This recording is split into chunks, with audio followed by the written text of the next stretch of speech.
TV 시청자 여러분 안녕하십니까. 2018년 12월 14일 오후 5시입니다. 이런 말이 있습니다. 아시아에 두 개의 기적이 있다. 하나는 대한민국이 공산화 안 된 것이 기적이다. 또 하나의 기적은 중국이 공산화 된 것이 기적이다. 한국이 공산화될 모든 조건을 다 갖추고 있었는데 왜 공산화가 안 되었느냐. 모든 조건이라면은 우선 가난했다.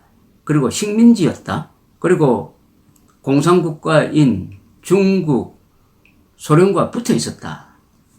그런데 어떻게 공산화가 안 되었느냐? 중국은 옛날부터 나라가 큰 데다가 사람들이 실리적인 사람이다. 전통상 공산주의가 되기에는 아직도 노동자 계급이 부족했다. 농민들이었다. 그런데 공산화가 되었다. 왜냐? 모택동 때문이다. 한국은 이승만 덕분이다. 미국 덕분이다. 뭐 이렇게 이야기할 수가 있을 것입니다. 저는 이승만, 미국, 그리고 한국의 기독교 뭐 이렇게 봅니다만은, 그런데 우리가 기적을 만들었습니다. 기적은 우리가 만들었습니다. 기적은 누가 만들어서 이렇게 선물하는 게 아닙니다. 기적이 언제 만들어졌느냐? 1945년 8월 15일에서 1948년 8월 15일 사이 3년 사이에 진로를 결정하는 건국전쟁이 일어났습니다. 그 건국전쟁의 핵심은 자유민주주의냐 공산주의냐의 선택이었고, 미국 편에 설 것이냐 소련 편에 설 것이냐의 선택이었습니다. 이 3년 동안 실질적으로 대한민국에 내전 상태가 있었습니다. 이 3년 동안은 미군정 시기였습니다. 그러나 미국은 중립을 지켰습니다. 미군정은 중립을 지켰습니다. 처음에는 공산당도 불법화하지 않았습니다. 공산당이 1946년 10월 폭동을 일으키기 전까지는 공산당도 불법화하지 않았습니다. 그런데 이 3년 동안에 무슨 일이 일어났느냐 하는 데 대해서 우리 교과서에서 제대로 가르치지 않습니다. 교과서를 읽어보면은 이 3년 동안에 일어난 일은 대한민국이 저절로 미국의 지도하에 자유민주주의를 선택을 한 것처럼 이렇게 되어 있습니다. 미국의 역할을 너무나 강조합니다. 이승만 대통령의 역할을 강조하려고 하지 않고 미국의 역할을 강조하려고 하다가 보니까 이 대한민국 건국도 미국이 선물한 것처럼 이렇게 되어 있습니다. 사실이 아니죠. 당시에 미 군정은 이승만 대통령을 매우 싫어했습니다. 한때 연금까지 하려고 했습니다. 이 3년 동안 무슨 일이 일어났느냐를 밝히는 책을 조갑지닷컴이 하나 냈습니다. 이름을 이렇게 붙였습니다. 건국전쟁.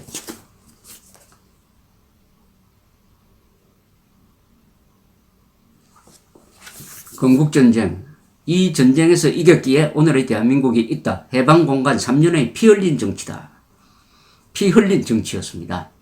모택동이 이런 말을 했어요. 전쟁은 피 흘린 정치고 정치는 피를 흘리지 않는 전쟁이다. 정치와 전쟁을 하나로 보았습니다. 모택동은 그렇게 생각하는 좌익들의 도전에 맞서가지고 우익, 자유진영이 이겼기에 1948년 대한민국 건국이 가능했고 바로 오늘 우리가 자유와 번영을 누리고 있습니다. 그리고 70년이 지나니까 이제 다시 위기가 와가지고 제2의 건국전쟁을 치러야 이 나라를 지킬 수 있는 상황으로 역전이 되고 말았습니다. 그래서 우선 45년, 48년 사이의 이 상황을 제대로 흥미롭게 전하는 책이 나와야 하는데 마침 이영석 선생이 이 책을 집필을 했습니다. 이영석 선생을 소개해드리려면 우리나라에서 아직도 글을 쓰시는 80대입니다만은 글을 쓰시는 정치부 기자 출신입니다. 원로 정치부 기자 출신입니다. 80대에 쓰신 책이라는 것을 좀 강조하고 싶습니다. 이 건국전쟁은 80대 원로 정치부 기자 출신이 쓴 겁니다. 80대 원로 정치부 기자. 그러면 왜 80대에 왜 이렇게 470페이지나 되고 이게 책값이 2만 원입니다. 좀 묵직합니다. 왜 이렇게 쓰셨느냐. 우선 이영석 선생을 제가 소개해 드리겠습니다. 서울신문 중앙일보에서 30년을 보냈습니다. 그리고 야당 30년이라는 책을 쓰셨어요. 민주화의 허상, 벼랑에 선 보수, 거짓에 함몰된 군중 권력은 운동 권력, 법복 권력 쓰시고 조봉암에 대한 글도 쓰시고 해가지고 책으로 나왔습니다. 이 현역 정치부 기자 시절에 정치 비사를 쓴 글을 월간조선에 기고를 하셔가지고 1980년대 초에 당시에 월간조선이 폭발적으로 많이 팔리도록 하는데 또 기여도 하시고 한 분인데 왜 쓰셨느냐, 왜 이 책을 쓰셨느냐 하는 것은 머리글에 실려 있습니다. 머리글에서 이영석 선생이 왜 이렇게 이런 글을 쓰시고 싶었는지 하는 그 이유를 한번 소개를 해드리려고 합니다. 이 글은 해방전국 3년의 전쟁 이야기다. 전쟁 이야기라고 했습니다. 그래서 건국전쟁이라고 썼습니다. 북조선은 정치활동의 자유를 봉쇄했다. 그래서 북쪽은 10일간의 해방이라고 말하기도 한다. 기독교와 지식인의 전쟁이 있었지만 막강한 소련군의 소비에트화에 밀려 지하로 자명하다 소멸되었다. 건국전쟁은 남한에서만 있었다. 우파 청년은 자유민주주의를 지향하는 전사였고 좌파 청년들은 프롤레타리아 혁명을 내걸고 싸운 계급혁명의 전위였다. 좌파였건 우파였건 그들은 자신의 신념을 위해 건국전쟁에 몸을 불살랐다. 그러니까 이 책은 주로 이 젊은 사람들이 벌린 좌우 대결, 이 3년 동안 거리에서 벌어졌던 좌우 대결을 주 테마로 하고 있습니다. 그때는 젊은 우파가 있었다는 이야기죠. 지금 젊은 우파가 거의 소멸된 것처럼 보입니다. 한국은. 이게 제2의 건국전쟁을 치러야 하는 한국으로서는 좀 불리한 상황인데 제1차 건국전쟁을 잘 연구를 하면 방도가 나오겠죠. 이 책의 주 테마는 자유민주주의 전사 대 계급혁명 전위 간의 대결을 다루고 있습니다. 수많은 청년단체가 연합하고 갈라지고 충돌하면서 죽이고 죽임당하는 전쟁을 한 것이다. 몇 명이 죽었는지 기록이 없다. 1000명 단위의 목숨들이 이 전장에서 산화했다. 후세대는 이들 전사의 죽음의 의미는커녕 이 전쟁을 기억조차 하지 않는다. 지금 한국은 세계 어느 나라에서도 볼 수 없는 기이한 괴물의 모습이다. 이렇게 이영석 선생님이 이야기합니다. 대한민국이 20세기 마지막 50년에 이룬 현대화는 한민족 반만년 역사를 넘어 세계사의 금자탑이라고 말한다. 대한민국 성취는 세계가 찬양한다. 그런데 정작 대한민국에서는 찬양도 기념도 기억도 없다는 것 역시 기이한 일이다. 세계 어떤 나라가 자랑스러운 자기 나라 역사를 왜곡하고 헐뜯고 자학하는가. 한국 이외에 그런 나라가 있다는 걸 나는 알지 못한다. 이것도 일종의 기적입니다. 나쁜 기적이죠. 참 한국에는 기적이 많습니다. 한강 기적도 있고 평양 기적도 있고. 건국전쟁은 한국의 미래를 놓고 펼치는 미국과 소련의 대결, 좌우로 갈라진 세력의 부딪힘이다. 청년들은 죽이고 죽임당하는 전쟁을 했다. 분단이, 애국심이, 신념이, 염원이 그들의 목숨을 지푸라기처럼 버리게 만들었다. 애국심, 용기, 참을성 등 그들이 보여준 어느 것 하나에도 나는 미치지 못하는 경지라는 생각을 했다. 그들은 일본 신민으로 태어나 천황에 충성하는 일본 국민으로 교육받으며 자랐다. 그런데 조상의 나라가 일본이 아니었다는 것을 알게 되면서 조상이 지켜온 가치를 이어갈 자기 나라를 그리며 아직은 이름조차 없는 나라에 대한 애국심에 목숨을 걸었다. 이 3년간 나라가 없었습니다. 나라가 없는 상태에서 건국을 어떤 모습으로 할 것이냐를 두고 전쟁을 한 겁니다. 배고픔을, 외로움을, 죽창에 찔리는 고통을 참고 또 참는 놀라운 인내도 보여주었다. 그들은 증오만치 사랑도 알았고 동지에도 있었고 어떤 상황에서도 비겁함을 보이지 않았다. 나는 이 글을 쓰면서 상대적으로 작은 내 모습도 확인해야 했고 그들의 역사에 눈물도 흘렸다. 좌파 단체의 청년들은 볼세비키의 전위로 혹은 빨치산으로 죽었다. 그 지도부는 미 제국주의의 간첩이었다는 제목으로 김일성의 칼날에 고문당하며 삶을 마감했다. 우파 단체의 수많은 젊음들도 자유의 전사로 혹은 북녘당 게릴라로 볼셰비키의 칼날에 목숨을 잃기도 했다. 하지만 더 많은 청년들은 자유한국의 건국세대로 역사에 남았다. 대한민국을 건국한 이들 세대가 근대 이전에 멈춰있던 후진의 땅에 민주제도의 탑을 세우고 수천 년 이어져온 가난이란 유산을 풍요로 바꾼 세대가 될 수 있었던 힘의 원천은 무엇인가? 그것은 건국전쟁에서 다져진 애국심이고 참을성이고 부지런함이고 간절한 소망에 헌신한 결과다. 이들 선배 세대가 지키고 가꾸고 물려준 가치를 진보라는 이름으로 없인 여기지 않기를 바라며 이 글을 맺는다. 2018년 겨울 이영석 이렇게 되어 있습니다. 그러니까 이 글의 주인공은 우파 청년단체입니다. 우파 청년세, 우파 청년 단체와 우파 청년의 정신적 지도자였던 또 실질적 지도자였던 이승만이 이 책의 주인공입니다. 이 책의 주인공입니다. 여기서 핵심적으로 등장하는 단체가 있습니다. 단체가 있는데 바로 서북청년단입니다. 서북청년단. 이 서북청년단 하면은 요사이 젊은 세대는 잘 모릅니다. 서청이라고 합니다. 줄여서 서청. 여기서 서북이란 평안 남북도를 일컫는 관서 지방이라고 그러죠. 황해도 해서의 서, 그리고 함경 남북도를 일컫는 관북의 북에서 따온 겁니다. 그러니까 포괄적으로 평안 남북도, 황해도, 함경 남북도를 합쳐서 서청, 서북 청년단, 서북이라고 했습니다. 서북. 그러니까 북한이란 거죠. 바로 북한에서 살다가 소련과 그 허수아비 김일성의 탄압을 피해 남쪽으로 내려온 청년들을 서북 청년단이라고 했습니다. 서북 청년단. 이 서북 청년단이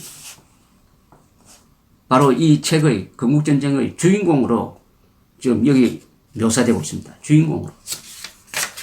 근데 이 서북 청년단이라고 하면은 한국 언론에 의해서 제대로 평가를 받지 못했습니다.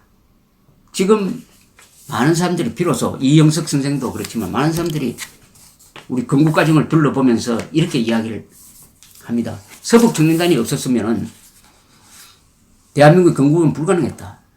왜냐? 서북 청년단은 어떤 사람이냐면 북한 지역에 살다가 공산주의가 들어와가지고 소련군과 그 꼭두각시 김일성 세력이 등장해가지고 역사를 조작하고 그리고 사람들을 이간질시키고 잡아 죽이고 하는 것을 보다가 화가 나서 또 살기 위해서 남쪽으로 내려온 사람들입니다.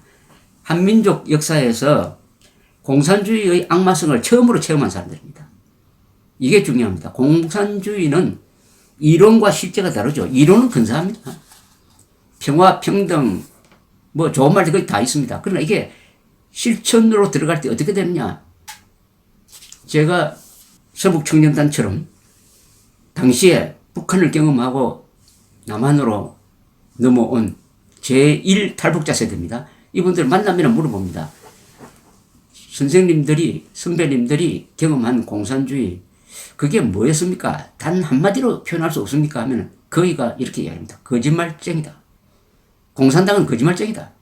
또 한 분은 이렇게 그때 학생이었던, 국민학교 학생이었던 분이 이런 이야기를 전해주었습니다. 공산당 세상에 되니까 교장이 국민학교 반장들을 불러서 이렇게 지시를 하더라는 겁니다. 오늘부터 너희 부모님들이 무슨 말을 하는지를 적어서 보고를 하라. 이렇게 이야기를 하더랍니다. 혹시 입을 뒤집어 쓰고 뭐라고 이야기하는지까지 적어 오라고 하더랍니다. 이게 이간질이죠.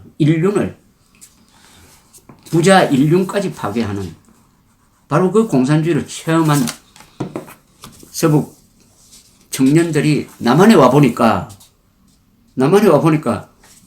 많은 사람들이 공산주의를 모르고 있더라. 화가 났다는 겁니다.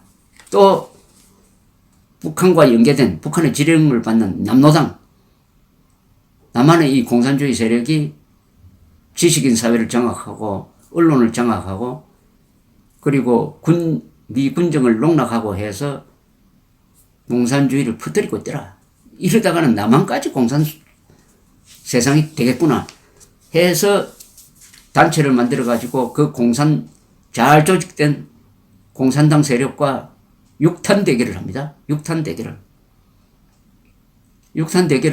하는데 정치적 지도자를 바라보니까 이승만 대통령밖에 없었어요.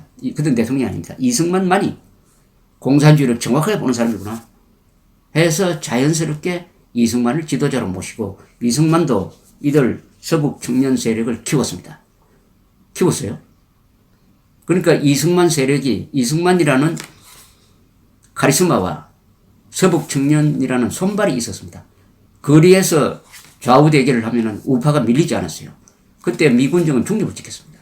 이렇게 싸웠던 서북청년단, 이 서북청년단이 이런 대결을 하면서 자연히 좌익이 폭력을 쓰니까 서북청년단도 폭력을 쓸 수밖에 없었습니다. 당시의 대결은 폭력 대 폭력이었어요.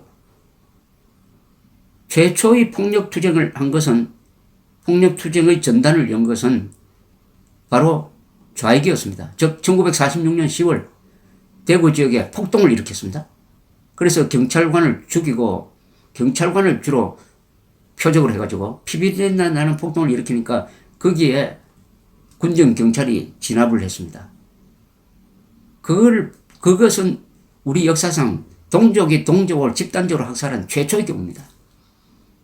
그 뒤부터는 좌우가 살벌한 대결을 하기 시작한 것입니다.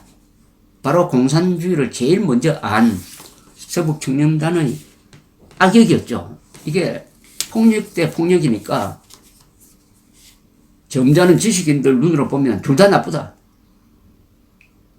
이렇게 되는 거 아닙니까? 그래서 서북청년단에 대한 이 기록이 결코 호의적이지 않습니다. 그러나 이제 다시 되돌아보니까 이영석 선생처럼 서북청년단이 없었으면은 대한민국은 건국전쟁에서 이기지 못해서 설립되지 못했을 것이다 하는 생각을 갖게 하는 것입니다.